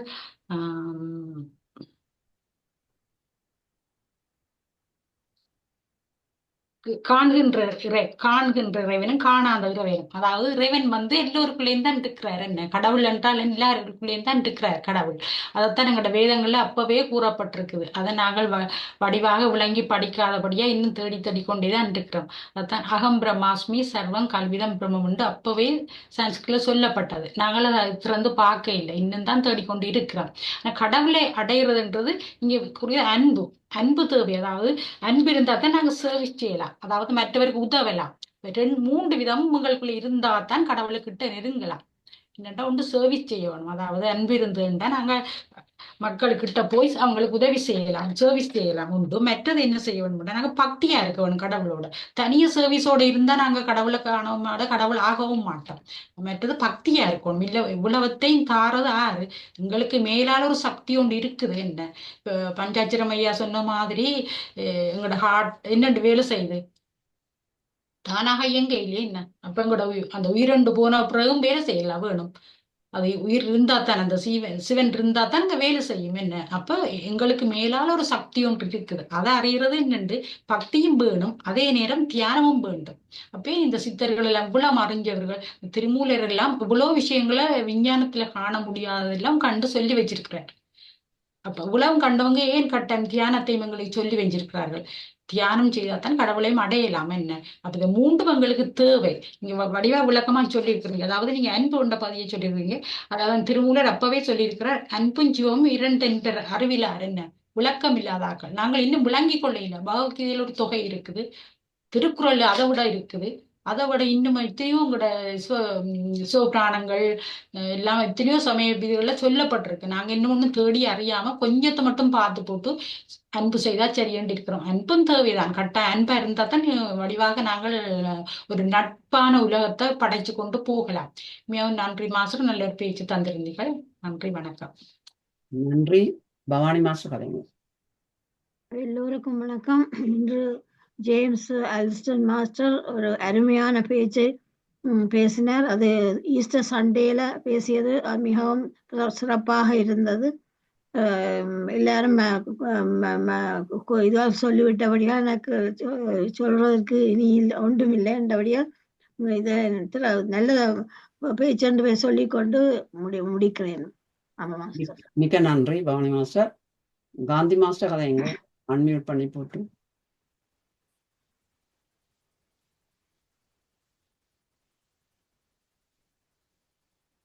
எல்லோருக்கும் வணக்கம். சந்தர்ப்பத்துக்கு நன்றி. இன்று கிரேஷன் மாஸ்டர் மிகவும் அருமையாக எங்களுக்குள்ளேயே இறைவன் இருக்கிறான் என்று கேட்ட கேள்விக்கு கூடிய அவர் எங்களுக்குள்ளேயே இருப்பதை, அன்பும் நட்பும் இருக்கும் இடத்திலே அவன் இருப்பான் என்றும், கடவுள் தான் இந்த காலம்தான் கடவுள் என்றது எங்களுக்கு தெரியாத ஒன்று. அதை நாங்கள் இறைவனாக யோசித்து எங்களோட சமயத்துல முந்திய காரைக்கிழமையார் சொல்லிக்கலே சொன்னா அட்ட மூர்த்திகளாகத்தான் கடவுள் இருக்கின்றார். நாங்கள் கண்ணால காண்ற இந்த இயற்கையும் இயற்கையில இருக்க இந்த பஞ்சபூதங்களும் இது சுடர்களாயிருக்க சூரிய சந்திரரும் இந்த ஜீவன்களும் இந்த முன்னுக்கு இருக்கிற உயிர்களும் தான் கடவுள் என்று முதல் நாங்கள் வழங்கி வந்த நாங்கள். அதன்படிக்கு நீங்க சொல்லிக்கல சொன்னீங்க, ஐயம் உள்ள இடத்தில் விசுவாசத்தையும் நான் ஆறுதல் பெறுவதை விட நான் ஆறுதல் கொடுக்க வேணும். அப்ப விளங்குது நாங்களே கடவுளாக மாறுறது எப்ப எங்கள கருணை, இரக்கம், அன்பு, பாசம் எல்லாத்தையும் நாங்கள் காட்டிக்கல எங்களுக்குள்ள உள்ள சக்தி தான் கடவுளாக மாறுது. ஒருவரும் கடவுளை காண இல்லை, கண்டவர் விண்டதும் இல்லை, விண்டவர் கண்டதும் இல்லை என்று சொன்ன.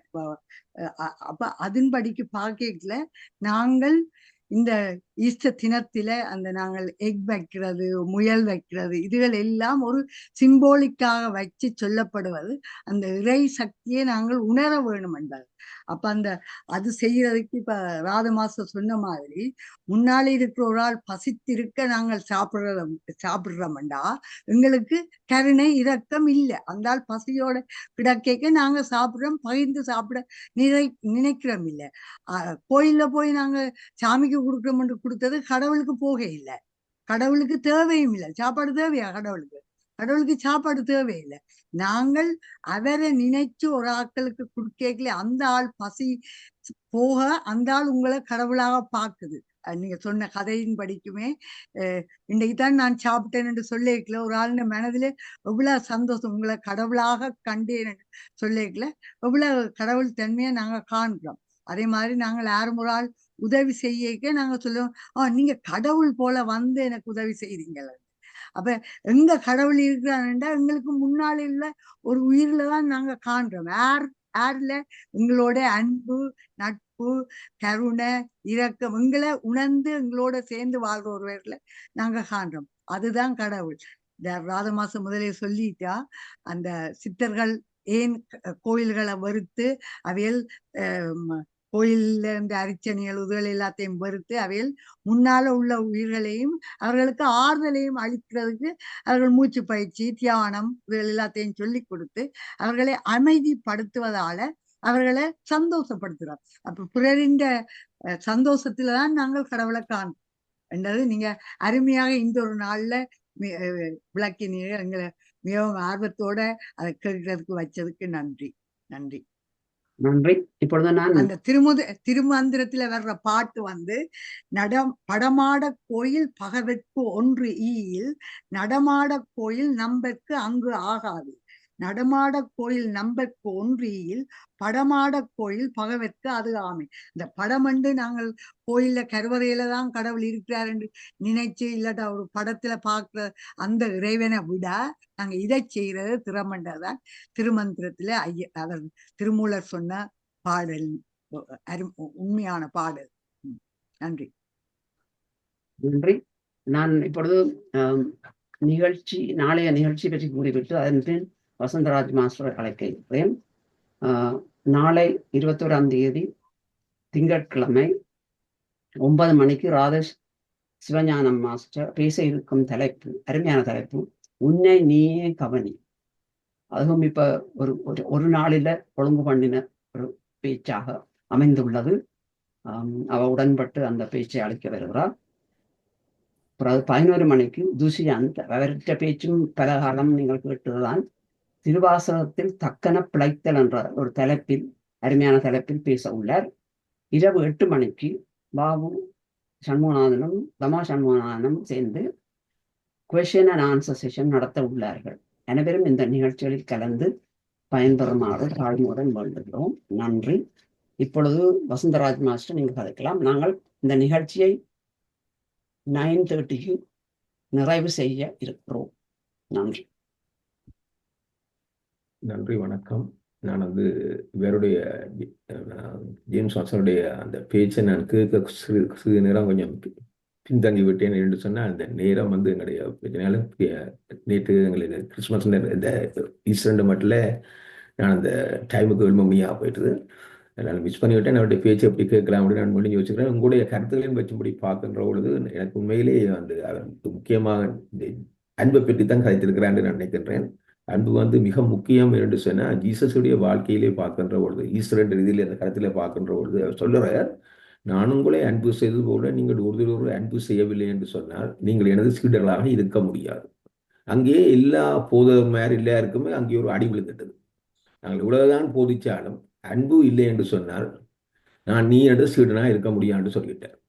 அடுத்தது முக்கியமான இன்னமொன்று அடுத்தது வந்து சொல்லியிருக்கிறார் வந்து, நீங்கள் மற்றவருடைய பாவங்களை மன்னியாது போனால் எவ்வாறு பரலோகத்தில் விதா உங்கள் பாவங்களை மன்னிப்பார் என்று எதிர்பார்க்க முடியும் என்று அடுத்த ஒரு கேள்வி கொண்டு வைக்கின்றார். 70 டைம்ஸ் மன்னிக்க சொல்லி நாங்கள் ஒரு முறையே மன்னிக்க முடியாது இருக்கின்றோம். அடுத்தது வந்து முக்கியமா இன்னும் ஒன்று சொல்லுகிறார், இந்த உலகத்திலே இருக்கிறோம் இன்னும் ஒரு இதொன்று சொல்லிப்பட்டு போயிருக்கிறார். பெரிய ஆச்சரியமா இருக்கின்றது. அவர் சொன்னது அத்தனையும் செய்திருக்கிறார். மற்றது அவருடைய வாழ்க்கை வந்து ஆராய்ச்சிக்குரிய வாழ்க்கை, தொடர்ந்து ஆராய்ச்சிக்குரிய வாழ்க்கை. அவர் ஒரு வித்தியாசமான மனிதர்கள், இதுவரை இந்த உலகத்திலே வாழ்ந்த மனிதர்கள் ஒரு வித்தியாசமான மனிதர் என்று சொன்னால் ஜீசஸ் கிரைஸ்ட் தான். 100% human, 100% spiritual, higher spiritual. Higher spiritual சொன்னால் it is equal to God. ஏன் நான் இதை சொல்லுகின்றேன்னு சொன்னால் சொல்லிப்படி சொல்லுகிறேன், என் பிதாவின் வீட்டில் அதிக வாசஸ்தலங்கள் உண்டு, உங்களுக்கு ஒரு வாசஸ்தலத்தை ஏற்படுத்திய பின் 4 இடத்தில் நீங்கள் இருக்கும்படியா நான் வந்து உங்களை கூட்டிச் செல்வேன் என்று சொல்லி. அப்ப ஏதோ ஒன்று இந்த உலகத்துல இருக்கு. அவர் வந்து இறந்து உயிர்த்தெழுந்த ஞாயிறுல வந்து கிட்டத்தட்ட 514 பேருக்கு காட்சி கொடுத்திருக்கிறார். சீடர்கள் 12 பேருக்கும் கொடுத்திருக்கிறார். இடங்கள்ல அதுல சீடர்களே நம்பவில்லை. அப்ப நீ என்னோட இருந்து நீ என்ன நம்பவில்லையான்னு சொல்லி தோமாஸ் என்றவருக்கு சொல்லி, தோமாஸா இந்தியாவுக்கு வந்திருக்கிறார். பெரிய ஆராய்ச்சி. தோமாஸ் வாழ்ந்த ரோட்ல வந்து அதே ரோட்ல வள்ளுவன் வாழ்ந்திருக்கிறார். அப்ப அங்கே ஒரு உண்மைத்துவம் இருக்கு. இந்த குரஸ்ல வந்து இன்னும் அந்த பவுல் என்ற சீடன் கிறிஸ்தவர்களை துன்புறுத்திய ஒரு பவுல் என்ற சீடன் வந்து சவுல் வந்து இந்த பவுலா மாறின பேர் வந்து அவர் வந்து கிறிஸ்தவர்களை வெட்டுறதான அவற்ற வேலை. அந்த ஸ்டீவன் என்ற ஒரு ஆளை வந்து அவர் வந்து சாகரத்துக்கு கல்லெறிஞ்சு சாப்பிட்டவர். அப்ப அதுல இருந்து கடைசியா அவருக்கு வந்து ரெவன்ஸ் காட்சி கொடுத்து அவர் கிறிஸ்தவர மாதிரி அவர் தான் 13 நிருபங்களை எழுதியிருக்கிறார். பெரிய ஆச்சரியம். இதை யோசிச்சு பார்க்கின்றோம். கடவுளை வெறுத்தவரே வந்து அவரை பற்றி எழுதி அவரே கடவுளுக்காக உயிரை விடுகின்றார், வந்து ஜீசஸுக்காண்டி உயிரை விடுகிறார். அப்ப இந்த இதில் பார்க்கின்ற பொழுது ஏதோ ஒரு உண்மைத்துவம் இந்த உலகத்திலே இருக்கின்றது. இதான் நான் ஒரு இடதுசாரியா இருக்க மாட்டல. வேற நீங்கள் இப்ப கால் மார்க்ஸை பற்றி சொன்னீங்க. என்னுடைய ஃபாதர் வந்து ஒரு கம்யூனிஸ்ட் இதில் வந்து இருந்த மட்டும் அவர் வந்து உப்பான வந்து கிறிஸ்துமஸ் நியூ இயர்க்கு மட்டும்தான் கோயிலுக்கு போவார், மற்றபடி கோயிலுக்கு போக மாட்டார். எந்த நேரம் கால் மார்க்ஸ் எங்களுடைய புத்தகங்களை வாசித்து கொண்டிருப்பார். ஏன் சொல்றேன்னு சொன்னா இந்த உலகத்துல வந்து ஏதோ ஒரு உண்மைத்துவம் இருக்கின்றது. அதை இன்னமும் சொல்லிடுறார், ஆண்டவரே ஆண்டவர் என்று கூப்பிடுற எல்லோரும் அந்த ராஜ்யத்தில் பிரவேசிக்க மாட்டார்கள், என் பிதாவின் சித்தத்தை நிறைவேற்றம் தான் பிரபலத்தை பிரவேசிக்கும். பிதாவின் சித்தம் என்றா என்ன, இறைவனுடைய விருப்பம் என்றா என்ன, அன்பு கருணை இதுல வந்து செய்யலை என்று சொன்னான். இவர் மதங்களுக்கு அப்பால நிற்கின்றார். இவருடைய வாழ்க்கை வந்து மதங்களுக்கு அப்பால. இந்த குரோஸ்ல இருக்கிற ஒரு முக்கியமான ஒரு முக்கியத்துவம் இரகசியம் ஒன்று இருக்கின்றது. Horizontal relationship if it is zero you can do the vertical relationship. அந்த vertical relationship தான் crossல. அப்போ horizontal relationship யாரோட, நாங்கள் நாய்குனியோடைய நாங்கள் அன்பு வைக்கிறது, மனிதனோட அன்பு வைத்து மனிதனுடைய கஷ்டங்களை நாங்கள் பக்கத்திலே இருக்கிறோம், சாப்பிடுறது நாங்கள் சாப்பிடாமல் இருக்கோம், நாங்கள் சாப்பிட்டாலே பாவம், பக்கத்தில் இருக்கிறோம் சாங்க. இன்னைக்கு வந்து நாங்கள் இன்றைக்கு இலங்கையிலே இருக்கின்ற உலகத்து பிரச்சனைகளுக்கு காரணம் நாங்கள் அன்பு செய்யறதுல சரியான வீக். முக்கியமாக நாங்கள் அந்த வடக்கு மாநிலத்தாக்கள் தமிழ் மக்களை நான் பார்க்கின்ற பொழுது சிலர் வேதனைப்படுகின்றனர். எல்லாரும் படித்தவர்கள், எல்லோரையும் குறை சொல்லி கொண்டிருப்பார்கள். வடக்கில் இருக்கிறார்கள் ஒரு குறை சொல்லுவார்கள், தீவில் இருக்கிறார்கள் ஒரு குறை சொல்லுவார்கள், மற்றவர்களை பார்த்து குறை சொல்லி கொண்டு ஒவ்வொரு ஊருக்கு ஒவ்வொரு குறை சொல்லி கொண்டு தான் இருப்பார்கள். அவன் வடக்கத்தையான் என்ன தீவான் அப்படி இப்படின்னு சொல்லி. ஆனால் வடக்கில் இருக்கிறதான் வடக்கத்தையான். வடக்கில் யார் இவன் இருக்கிறானோ அவன் தான் நாங்களும் வடக்கத்தையான் தான் வடக்கு மாநிலத்தில் இருக்கிற மட்டும். அப்ப ஏன் இதை சொல்ல வேறு என்று சொன்னால் இது வந்து நாங்கள் சிந்திக்க வேண்டிய ஒன்று. இன்றைக்கு எங்களுடைய துன்பங்களுக்கு காரணம் எல்லோருடையும் பொருள், எல்லாருடையும் பொருள் இருக்கு. காசை வச்சுக்கொண்டு நாங்கள் என்ன செய்யறோன்னு தெரியும், வயது போதான் தெரியுது. காசை வச்சுக்கொண்டு என்ன செய்யலாம், காசை வச்சுக்கொண்டு ஒரு பிரயோசனம் இல்லை. நாங்கள் பக்கத்துல இருந்து நான் எத்தனையோ ஃபேமிலிஸை பார்த்து கொண்டு வருகின்றேன். 3 மில்லியன் 4 மில்லியன் டொலர்ஸ்ல வைத்திருக்கிறார்கள். பக்கத்துல பார்க்கறதுக்கு ஒரு பிள்ளை இல்லை, பிள்ளைகள் எல்லாம் தங்கடவாடு. அன்பு இல்லாமல் அன்பில்லை. அந்த அன்பை வந்து பிள்ளைகளுக்கு சொல்லிக் கொடுக்காத யாருடைய பொறுப்பு வந்து தாய் தாப்பாடு. அதே நேரத்தில் வந்து பிள்ளைகள் மொழி மிக முக்கியம். மொழியை மறந்து நாங்கள் கலாச்சாரங்களை மறந்து இன்றைக்கு அன்பை மறந்து அங்கால எல்லோரும் கடந்து போய் நிற்கின்றோம். ஏமா கவலைப்பட்டு கொண்டிருக்கின்றோம். உதவி செய்ய ஆட்கள் இல்லை என்று சொல்லி. காசு இருக்கு, ஆனால் இதுதான் நிலைமை. இதுக்கு எல்லாத்துக்கும் ஜீசஸ் வந்து நல்ல ஒரு பழகிட எல்லாவற்றையும் துறந்து போட்டு நீ என்ன பின்பற்று, அப்பதான் நீ எனக்கு சீடனா இருக்க முடியும். சக்கை கொண்டவன் மரத்துல இருந்து அவன் பெரிய வசூல், பெரிய ஒரு பணக்காரன், இயேசுவை பார்க்கணும்னு சொல்லி நிற்கின்றார். அப்ப ஈசனுடைய வாழ்க்கை வந்து ஒரு, நான் என்னத்தை சொல்ல வருகின்றேன்னு சொன்னால், ஒரு வித்தியாசமான வாழ்க்கை. நீங்களே ஆராய்ந்து பார்த்து தெரிந்து கொள்ளுங்கள் அவர் எப்படிப்பட்ட மனிதர் என்று சொல்லி. அவர் அவரை கும்பிட முடியாது, அவரை நாங்கள் ஒப்பிட முடியாது. அந்த விஷயத்திலே நான் உங்களை நேரத்தை நான் எடுக்க விரும்பவில்லை. உண்மையிலே நான் இந்த ஜேம்ஸ் வாட்சனுடைய இதை கொஞ்சம் மிஸ் பண்ணி போட்டு, நான் சந்தர்ப்பங்கள் இருந்தால் நான் எப்படி நீங்கள் எனக்கு முடியும்னு சொன்னால் என்னுடைய மொபைலில் போடுவீங்கன்னு சொன்னால் அந்த இதில் வந்து நான் கட்டாயம் நான் பார்க்கலாம். எனக்கு அந்த என்னுடைய இப்படி அவருடைய இதற்கு இருக்கணும். உண்மையிலே நான் ஒன்று சொல்ல வருகின்றேன், எனக்கு பிடித்தவர்கள் உள்ளதை சொல்லுகின்றேன். நான் இந்த இடதுசாரி என்ற ரீதியிலே நான் மதங்களுக்கு அப்பால் நிற்கிற மட்டும். எனக்கு பிடித்த முதல் மனிதன் இந்த உலகத்தில் வாழ்ந்தது முதலாவது ஜீசஸ். ரெண்டாவது நானே எடுக்கிறேன்னு சொன்னா புத்தரை. நான் எப்போதும் சொல்வேன் புத்தரை. ஏனென்று சொன்னால் புத்தரனை பிடித்தவன் இன்றைக்கு ஜப்பானை சைனாவை இதில் பார்க்கின்ற பொழுது, அந்த நாடு எப்படி வளர்ந்திருக்குன்னு பார்க்கின்ற பொழுது, அங்கே ஏதோ ஒரு சிஸ்டத்தை இந்த புத்தன் இந்த உலகம் அப்படி இருக்க வேண்டும் சொல்லி அழகாக ஒரு நியதியை ஏற்படுத்திப்பட்டு போயிருக்கின்றான். அதே நேரத்தில் ஜீசஸ் வந்து இந்த உலகத்துக்கு அங்காலே அடுத்த உலகத்தில் என்ன இருக்குன்னு சொல்லி ஒரு இலவசத்தை சொல்லிப்பட்டு போயிருக்கும். ஒரு தரம் அப்படி வடிவாக தெளிவாக சொல்லுதான் நான் கேள்விப்படவில்லை. வடிவாக சொல்லிட்டு போயிருக்கேன், தன்னுடைய உயிரை அர்ப்பணித்து. நாங்கள் வீத ஒன்றில் அர்ப்பணித்து ஒரு நாளுக்கு மூன்றாவது எனக்கு பிடித்து நாங்கள் தமிழக ரீதியில வள்ளுவன். மன்னிக்க வேண்டும் வசந்தராஜ் மாஸ்டர், 4 பேர் கலைக்கிறதுக்கு இருக்கிறாரு. மிகவும் நன்றி. ஒரு நிமிஷம் தான். ஓகே, மிகவும் சந்தோஷம், நன்றி. அடுத்த இதிலே எனக்கு சந்தர்ப்பம் பார்வையெல்லாம் பேசுகிறேன். நன்றி, வணக்கம். நன்றிக்க வேணும். இப்போது ராஜேஷ் சித்தம் மாஸ்டர், இனிமே சுருக்கமாக கதைக்க சொல்லித்தான் எல்லாரையும் சொல்ல வேண்டியிருக்கு. ராஜேஷ் சித்தம் மாஸ்டர். எல்லோருக்கும் வணக்கம். ஜேம்ஸ் கிரேஷன் மாஸ்டர், நான் உங்களை மிகவும் மெச்சுகிறேன். ஐ டோன்ட் நோ, உங்களுடைய ஒரிஜின் எனக்கு தெரியாது, ஆனா உங்களுக்குள்ள அறிவு பல இடத்துல நான் கவனிச்சினான். மிக மிக நல்ல அறிவுகள் உங்களுக்கு இருக்குது. எங்களுக்கு நல்லொரு அறிவுள்ள இதுகளை இன்றைக்கு சொல்லி தந்தீர்கள். அதோட எல்லாரும் தங்களோட கருத்தியால் சொல்லி போடணும். ராதமாசு சொன்ன இதுகளும் நான் ஒத்துக்கொண்டேன். அவ சொன்னதை அத்தனையும் நான் ஒத்துக்கொண்டேன். மற்றவர்களும் எல்லாரும் சொன்னதையும் நான் ஒத்துக்கொண்டேன். இதற்கு மேல எனக்கு சொல்றதுக்கு இடமில்லை, எல்லாரும் சொல்லிவிட்டீர்கள். தேங்க்யூ. நன்றி. நான் ஜேம்ஸ் மாஸ்டர், நீங்க லீவ் பண்ண வேணுமெண்டா நீங்க முதல் கதைக்கலாம், இல்லாட்டி நான் சாட் பாக்ஸ் மெசேஜை வாசிக்க போறேன்.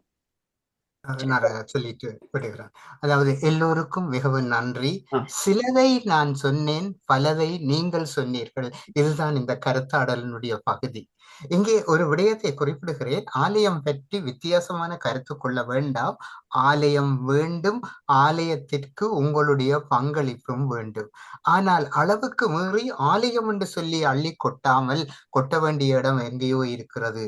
எத்தனையோ பேருக்கு உதவி அளிக்க வேண்டி இருக்கிறது. அவர்களுக்கு உதவி அளியுங்கள் என்றுதான் நான் சொல்ல வருகின்றேனே ஒழிய எல்லாவற்றையும் கொண்டே ஆலயத்திற்குள்ளே கொட்ட வேண்டாம் என்பது. பொதுவாக எனக்கு ஆலயத்திலே இவைகள் கொடுக்கிறது, அதாவது சாப்பாடுகள் கொடுக்கிறது பெரும் விருப்பம் இல்லை. ஏனென்றால் எல்லார்ட்டையும் காசு இருக்கு. இந்த புலம்பெயர் நாட்டுல €1 கொடுத்து வாங்கி சாப்பிடுங்கள். அந்த €1 நாட்டுக்கோ யாருக்கோ உதவி செய்யுங்கள். அதை விட எல்லாம் சும்மா தருவார்கள் என்று எதிர்பார்த்தீர்கள் என்றால் நீங்களும் பழுதாகுவீர்கள், ஆலயமும் பழுதாகும். 2வது விடயம், கேட்கப்பட வேண்டிய கேள்விகளுக்கு பலர் பலவிதமாக விடை தந்திருக்கின்றார்கள். ஆரம்பத்திலே 5 பூதங்கள் தான் கடவுளாக கொள்ளப்பட்டன என்பதும், அடுத்ததாக இன்னும் ஒரு விடயம் விடப்பட்டது. நாங்கள் எங்களுடைய வீடுகளிலே பலர் இப்பொழுது பிள்ளைகள் இல்லை. ஒவ்வொரு பிள்ளையும் அங்கும் இங்கும் என்று இருக்கிறதுனாலே அந்த வீடு பிள்ளைகளை அல்ல, நாயையும் பூனையையும் நம்பி இருக்கிறது. நாயோடும் பூனையோடும் பேசிக் கொண்டிருக்கிறார்கள். உண்மையிலே அதுதான் அவர்களுடைய நண்பர்களாகவும் இருக்கிறது. எனவே நாங்கள் இறைவனை இந்த பிரபஞ்சத்துக்குள்ளே காண்பதற்கு இன்றைய நாள் நமக்கு அழைப்பு தந்திருக்கிறது. நன்றி, எல்லோருக்கும் நன்றி, வணக்கம். நன்றி. சாட் பாக்ஸ் மெசேஜை குயிக்கா வாசிக்கிறேன்டா, வாய்ச்சி விடுறேன். காந்தி மாஸ்டர் கதைச்சவா நான் போட்டிருக்கிறா, happy Easter to everyone, it's an amazing speech master. எனவே அதை சுருக்கமாக சொல்கிறேன். மீனாம்பிய மாஸ்டரும் அருமையான பேச்சண்டு கூறியிருக்கிறார். யசோதா மாஸ்டர் பிரான்ஸ்ல இருந்து சிறந்த பேச்சு. எல்லா மதங்களும் அன்பு பற்றி மட்டும்தான் சொல்கின்றன, வழிகள் பல என்பதை தெளிவாக உணர்த்தீர்கள். குமுதா மாஸ்டர் போட்டிருக்கிறா, மிகவும் நன்றி. காயம், மனம், சுத்தம், வாக்கு இதுகளை பற்றி சொன்னதை பற்றி போடுறா. எல்லாம் பெரிய பெரிய பந்திகளாக வெப்பநிலை 27 பாகை. ஒரு தடவை மழை தோறும். அஹிம்சிகா மாஸ்டர் போட்டிருக்கிறார்.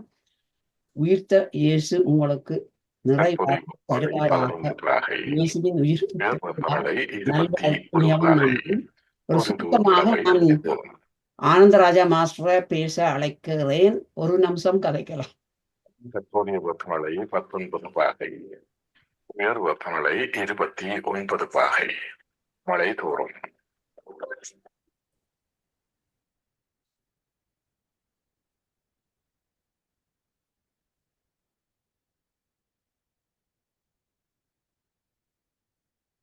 சாரி ஜேம்ஸ் மாஸ்டர், நீங்கள் எடுத்துக்கொண்ட தலைப்பில் மிகவும் அருமையாக காண்கின்றவனும் காணாதவனுமான இறைவன் என்றது மிகச்சிறந்த உதாரணம் எடுத்திருக்கிறீர்கள்.